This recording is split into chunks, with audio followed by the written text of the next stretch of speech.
Initially, I wanted to study psychology, get my PhD in that, and then study people. I had no intention of ever doing theater. My mom actually encouraged me to go into theater and said I would love it. And I was like, no. And then I started stitching in the costume shop. And then that led to getting more interested in design in costumes. And then that led to transferring to a different school to study costumes specifically. And then, from there it just snowballed, and theater was the only thing I was going to do. It just completely clicked, and it was not a question. I just knew that that's what I wanted to do.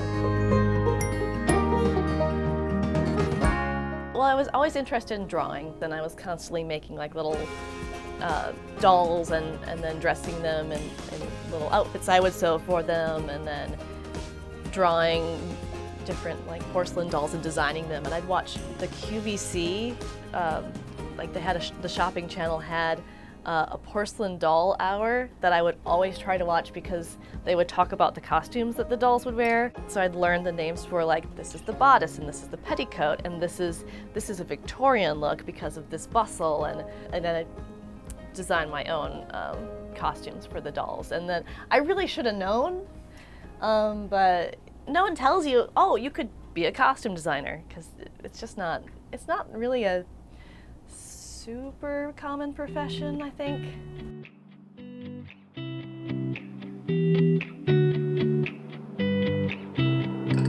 So right now I'm designing 2 shows, White Christmas at Theater at the Center and Raisin in the Sun at IUN Theater Northwest.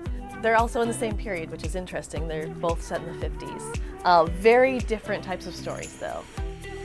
So the Raisin in the Sun costumes, I'm going for a very naturalistic look. The family doesn't have a great deal of money, but they're not destitute. They work very hard. They are very proud of what they have. They keep it very neat.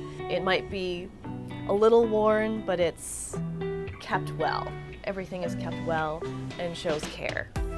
So it's looking for the details, especially with realism. You want to look for the details that will ground the character and make you feel like they're not wearing a costume, that they're wearing clothes. Classic like White Christmas, there are visuals that are just emblazoned on your soul. Like the big red dresses with the huge hoop skirts. That's something you don't want to lose. The opening, where you're on the battlefront and you see our main male characters, Bob and Phil, in their fatigues with their Santa hats on, and they're singing White Christmas. That's an image that you want to preserve, and it should be like that. That's the story we're telling. The balance between telling the story that the play wants and that this particular group of performers and artists want to tell versus what the movie was telling. It's very similar. And if you can't improve upon it, then you should use it.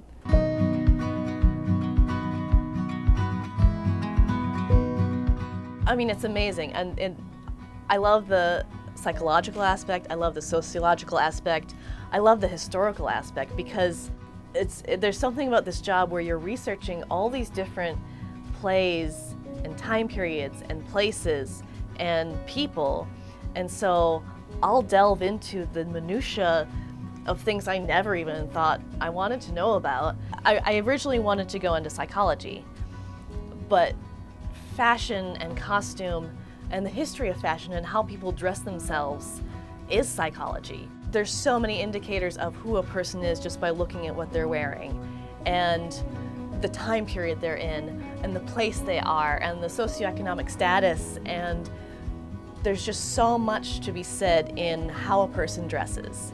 Even the same pieces of clothing can tell a completely different story in how someone wears them.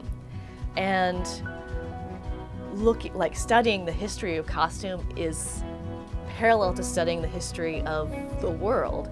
It tells the same story. It has all the same hills and valleys. It's exciting and fascinating, and it's just such a cool way to understand people and to create characters and to just find the nuances.